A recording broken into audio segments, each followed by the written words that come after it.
thing about self-discipline is that it is necessary for everything you do in your life. You have to be self-disciplined. Working out, you got to work out every day. You got to stay in shape. If you don't stay in shape, you die. When I'm working out, I always do one extra rep, one extra set, because it's a promise I kept to myself. But working out might not be a priority for every single day because you've got things going on in your business world and with your family and all that. So guess what? It's a priority for my life, so I do it in the morning before my day even starts. If you change your mindset and really focus it on what discipline really is, you start to welcome discipline. You welcome self-discipline into your life. And here's the biggest thing. It's a pattern. It's a pattern I keep of me. I always do a little extra. I always go the extra inch. And the quickest and easiest place to do it is the gym. Because I can always grab one more weight, one more set. And here's what it does. It shifts your identity. The benefit of discipline in my eyes has always been that through discipline, I get things done. I do it in the morning before my day even starts.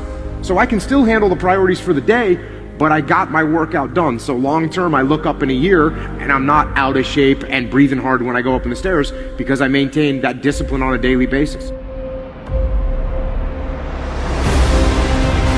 Most people go through life never discovering what their talents are.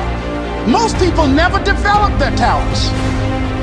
You need to tell you, no more snacks, no more desserts, no more TV, we working out now.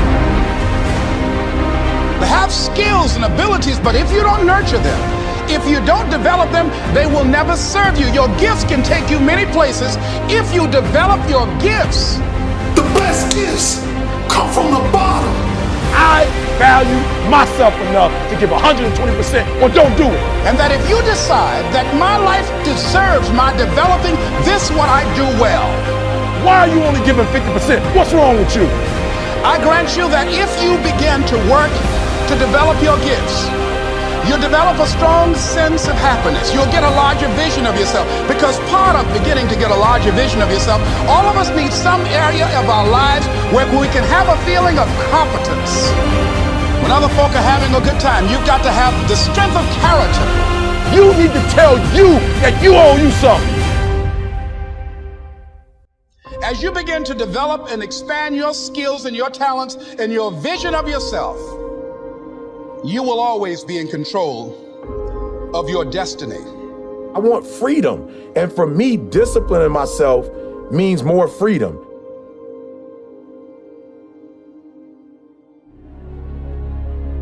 It's so easy to be great nowadays because most people are weak. This is a softened generation. So if you have any mental toughness, any ability, if you have any fraction of self-discipline, the ability to not want to do it but still do it. People have a hard thing understand. I hate to run. And what makes me so crazy, it doesn't anymore, is people go, well, why do you run if you hate it? What are you talking about? I don't want to take showers and eat either. I hate that too. That's life, man. It wasn't until I changed that mentality that I became somebody. I hated going to school, so guess what? I was dumb as But if you can get through to doing things that you hate to do, on the other side is greatness. That's what people don't understand. By me running, I am callous in my mind. I'm not training for a race. I'm training for life. I'm training for the time when I get that 2 o'clock in the morning call that my mom is dead or something happens tragic in life. I don't fall apart. I'm training my mind and my body and my spirit so it's all one, so I can handle what life is going to throw at me. Because the life I've lived, it throws a whole bunch at you. And if you're not physically and mentally prepared for that, you're just going to crumble and you're good for nobody. 99% of people are not willing to do what it takes to make their dreams come true. The Marines have a saying, everybody wants to go to heaven, but nobody wants to die. The center of bringing any dream into fruition is self-discipline. You know, something as simple as food and eating, it's not about your body as much as it is about your mind. It's getting command of your mind to be able to choose actions that are in your own best interest. Every day we are choosing that's not in our own best interest. So if the world is attacking you and the world wants to fight you and the world's trying to hold you down, so you're gonna kick yourself in the balls? So you're gonna stop yourself from getting what you dream. And I think the word discipline has kind of gotten a bad name. We think about it in terms of punishment. I'm not talking about discipline in that way. I'm talking about discipline in the sense that you forego immediate pleasure for the exchange of long-term self-respect. I believe that self-discipline is the definition of self-love. That when you say that you love yourself, that means that you have behavior towards yourself that is loving. Self-discipline is the center of all material success. You cannot win the war against the world if you can't win the war against your own mind.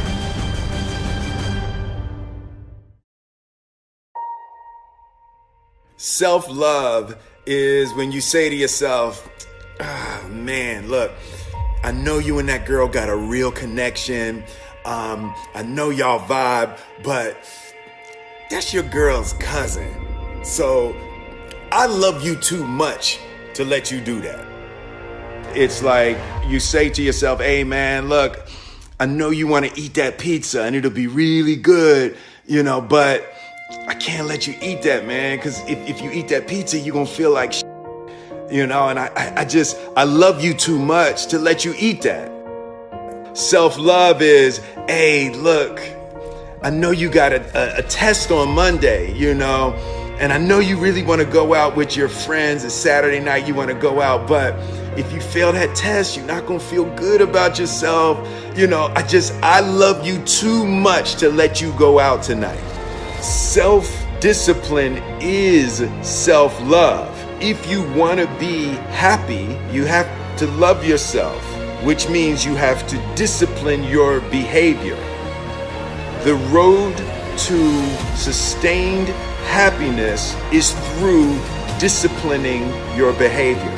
We tend to base our self-esteem on what other people think. And that's not really self-esteem. Self-esteem is supposed to be how we feel about ourselves. And I was just saying how dangerous it is to allow other people to determine how you're going to feel about you. And it's kind of like looking into a broken mirror. You're going to look in a broken mirror and then change your face to try to look good in this defiled, busted, broken mirror. And it just, other people's opinions is a really way to determine how we feel about ourselves.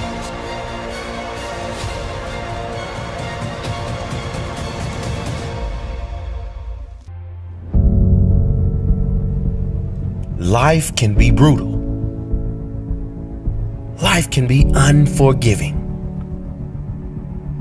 If I had to sum up in one word the difference between the greats and the average, the difference between the successful and the nobodies of the world, one word, one attribute to describe the difference: discipline. If you don't have the discipline, you can forget about the trophy. You can forget about the success, the greatness. All champions have discipline. It's the discipline to work hard.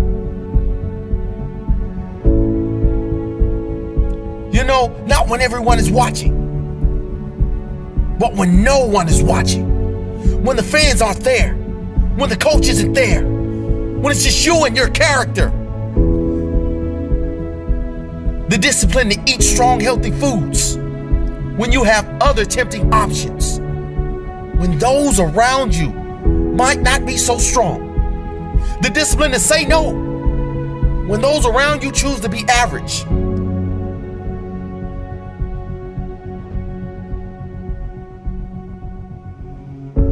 The discipline to keep going when it hurts. Because life doesn't give you what you want, it gives you what you deserve. And if you haven't worked for it, if you haven't sacrificed for it, if you haven't given your all, then you don't deserve it, and you won't get it. Push through the pain. On the other side is growth. When pain comes, that means it's time to show character. Show me your character. Remain disciplined. Stay strong. When it all seems hopeless, keep plugging away. Nothing can stop you if you don't stop for anything. Don't stop for anything. Never break your discipline. Remain faithful to yourself and your vision. When it gets painful, push harder. Push through the pain. You gotta have the discipline to do 11 when your opponent stops at 10. The discipline to keep going when it hurts. Because life doesn't give you what you want, it gives you what you deserve. And if you haven't worked for it, if you haven't sacrificed for it, if you haven't given your all, then you don't deserve it, and you won't get it. Show your character. Remain disciplined. Stay strong. Don't say why the pain. Don't say why me. Say try me. Say, is that all you've got? Give me more. Keep plugging away when there seems to be no hope of victory. When you don't see the results, hang in there. Be strong. Be brave. Remain disciplined. And your time will come.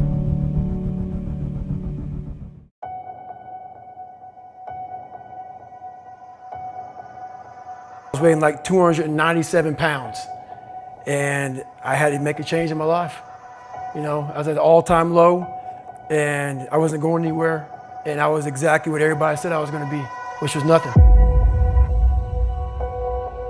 This man is a self-made beast. Widely considered to be the toughest man on the planet and one of the greatest endurance athletes of all time.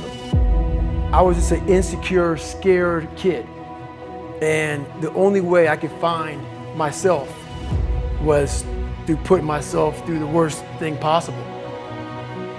He's the only member of the U.S. Armed Forces to complete SEAL training, the U.S. Army Ranger School, and the Air Force Tactical Air Controller training. He's completed the infamous Destroyer of Men known as Hell Week 3 times, including 2 in a single year, and 1 that he started and finished with multiple stress fractures and a hernia. No one was here to help me. And the feeling I had every morning, I started shaving my head when I was 16 years old. And the feeling I had every morning, I looked in the mirror, was horrible. And I didn't want to feel like that anymore.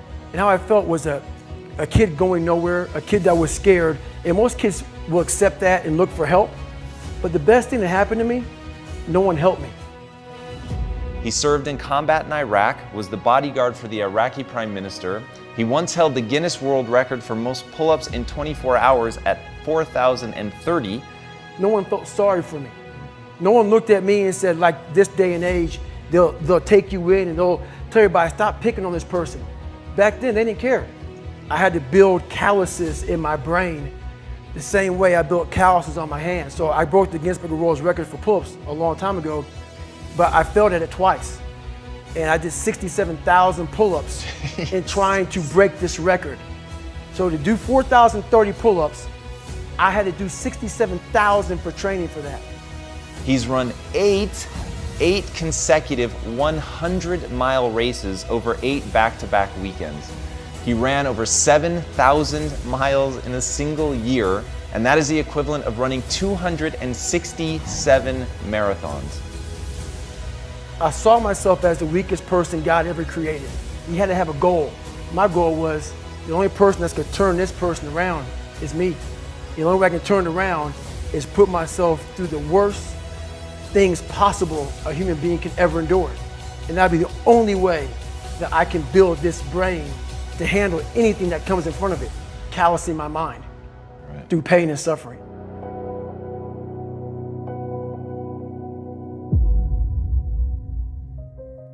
The only way you're ever going to get to the other side of this journey is you have got to suffer to grow.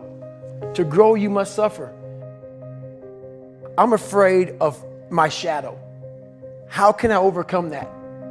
Go in the military, get your ass kicked, do things you hate to do, be uncomfortable every day of your life. Roger that. I'm not the smartest kid in the world. Okay.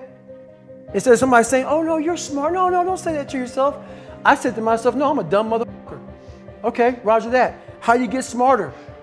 Educate yourself. So the things that we run from the truth. We're running from the truth, man. So the only way I became successful was going towards the truth. As painful and as brutal as it is, it changed me. It allowed me to become, in my own right, who I am today. If you can, for the rest of your life, live inside of yourself, stop listening to people who are calling you fat, gay, transsexual. Everything that is makes no sense. All these insecure people putting their insecurities on you, you gotta flush it out. You gotta just be whoever the hell God or whatever the hell you believe in. If you believe in nothing but yourself, I don't care what it is. You gotta take everything and throw it away. You have to believe in one thing, and that is yourself.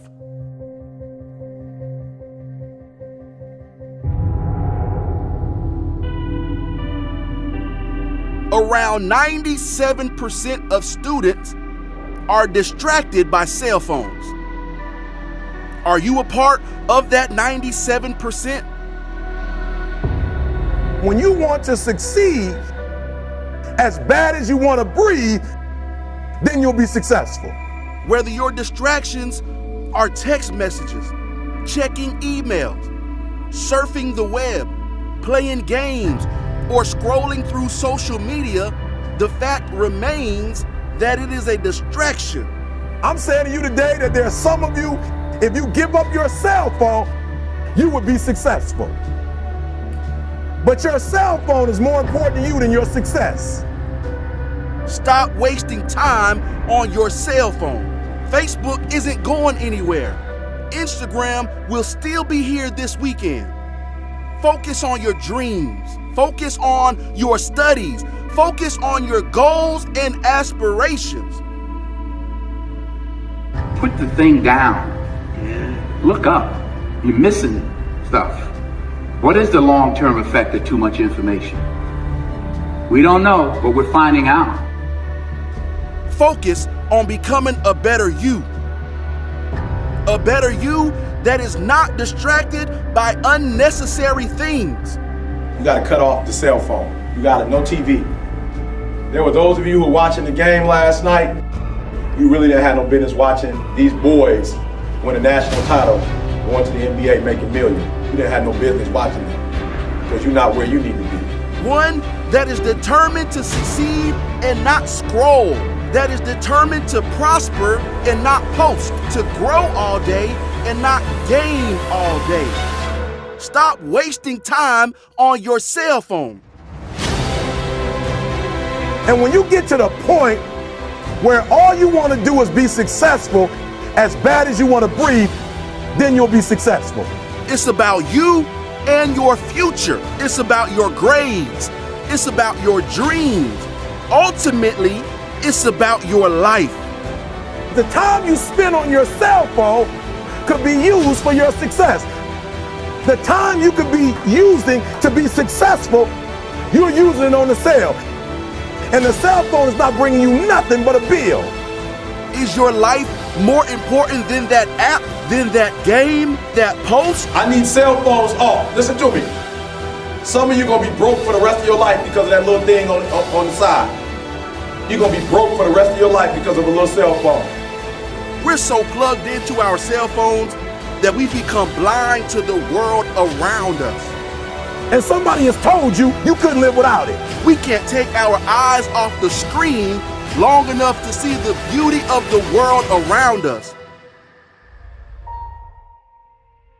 It don't matter whose fault it is that something is broken if it's your responsibility to fix it. For example, it's not somebody's fault if their father was an abusive alcoholic, but it's for damn sure their responsibility to figure out how they're going to deal with those traumas and try to make a life out of it. It's not your fault if your partner cheated and ruined your marriage, but it is for damn sure your responsibility to figure out how to take that pain and how to overcome that and build a happy life for yourself.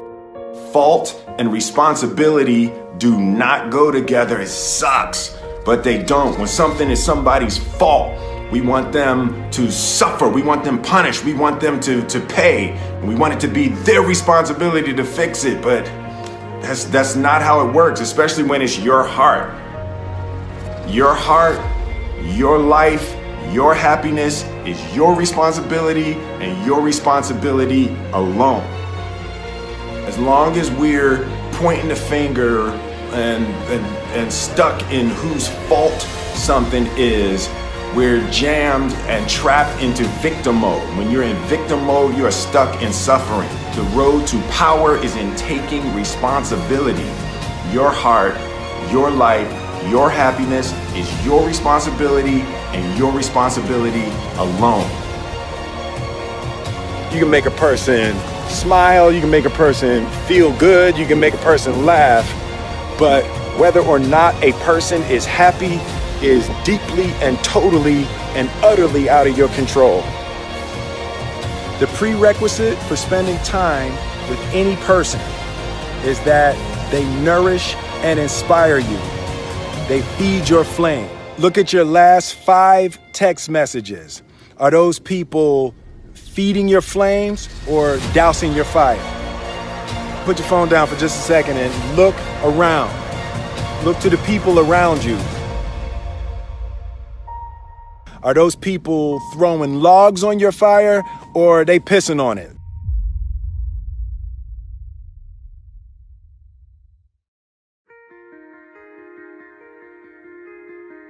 I want my life, I want my work, my family, I want it to mean something. And it's like, if you are not making someone else's life better, then you're wasting your time. The separation of talent and skill is one of the greatest misunderstood concepts for people who are trying to excel, who have dreams, that want to do things. Talent you have naturally. Skill is only developed by hours and hours and hours of beating on your craft. You don't try to build a wall. You don't set out to build a wall. You don't say, I'm going to build the biggest, baddest, greatest wall that's ever been built. You don't start there. You say, I'm going to lay this brick as perfectly as a brick can be laid. There will not be one brick on the face of the earth that's going to be laid better than this brick that I'm going to lay in this next 10 minutes. And you do that every single day. And soon you have a wall. And soon you have a wall. And I think psychologically, the advantage that gives me over a lot of people that I have been in competition with in different situations is it's difficult to take the first step when you look how big the task is.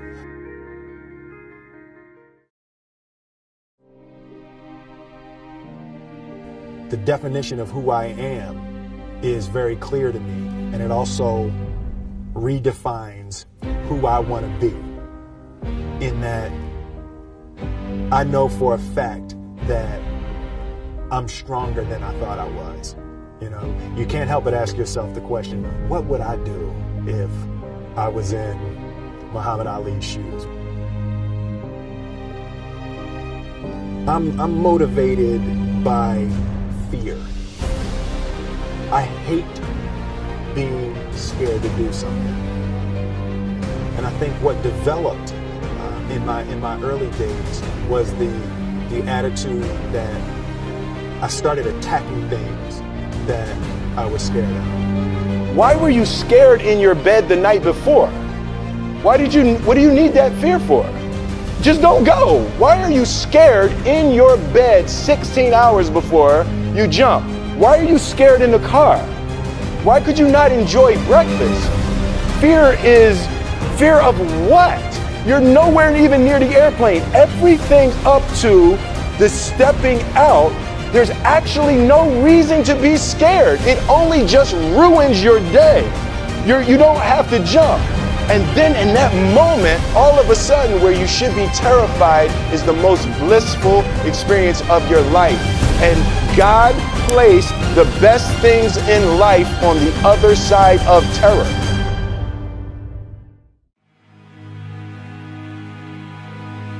And they had the nerve to count you out. That's because they didn't understand that your motivation would never let you stay down for the count. It's times like these that we separate the real from the fake. And when it's like you can take a punch and bounce right back because you understand and know exactly what's at stake. It's times like these that we separate the real from the fake. And when it's like you can take a punch, bounce right back because you understand and know exactly what's at stake. It's money time, baby. And this is for all of the marbles. It's put up or shut up. Survive in advance, win or go home. And that's why you spend all those hours grinding. That's why you spend all those hours pushing yourself to the limit. You spend all those hours running. That's why you spend all those hours sacrificing. You spend all those hours sweating because you know there will be no time for regretting, fretting, or letting yourself or your teammates down. See, you are bound and determined to enter into the realm of greatness that's reserved for you and only you. And so if the day ever comes that you're tired enough to quit, then I need you to act like a car with 4 flats and retire. I don't think you heard me. I said, if the day ever comes that you are tired enough to quit, then I need you to act like a car with 4 flats and retire. Next level success is reserved for those that are willing to not start counting the reps until it starts hurting. Not start counting the shots made until their arms are dead tired. Not start counting the sprints until they're already breathing hard. I heard a wise man say, it hurts, but it works. I say when it hurts, then and only then will you start receiving the perks, the accolades, the attaboys, the attagirls, the great jobs, the alley-oop lobs, the celebration parties with the lobster and shish kebabs, the hoisting of the banners, the sizing for the rings, the smiles, the hugs, and all of the love and respect in between. See, some of you out there, you in the dark. And you know what I need you to do for me when you're in the dark, right? Turn the lights on when I'm talking to you, because I don't think you heard me. I said next level success is reserved for those that are willing to not start counting the reps until it starts hurting. Not start counting the shots made until their arms are dead tired. Not start counting the sprints until they're already breathing hard.